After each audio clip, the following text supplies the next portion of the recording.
ሄርበስ ዞስተር ወይም በተለምዶ አልማዝ ባለጭራ የሚባለው በሽታ ቁስሉ ከዳነ በኋላ አሁንም አልድን ብለው እየተሰቃዩ ነው።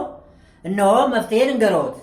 ቁስሉ ከዳነ በኋላ ህመም ስሜቱ አሁንም አልጠፋ ካለ ማድረግ ያለበትን እነዚህን ያድርጉ። አንደኛ፣ ተልባ በስነ ስርዓት ካዘጋጀን በኋላ ጠዋትና ማታ መጠቀም፣ እንዲሁም የበግላት በስነ ስርዓት አንጥረን እሱንም መጠቀም፣ እንዲሁም ሳማን በስነ ስርዓት ካዘጋጀን በኋላ እየቀቀል እንደ ጎመን ብንጠቀመው ትልቅ መፍትሄ እናገኛለን።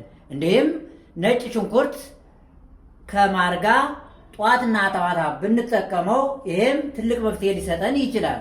ግን ነጭ ሽንኩርት ጨንጓራዋን እንዳይጎዳዋት ይጠንቀቁ። ሌላ ማድረግ ያለበት ነርቭ የመጉዳት ባህሪ በሽታው በተፈጥሮ ስላለው ነርቭ ምርመራ ያደርጉ። እናመሰግናለን። ሰብስክራይብ፣ ላይክ፣ ሸር አይርሱ።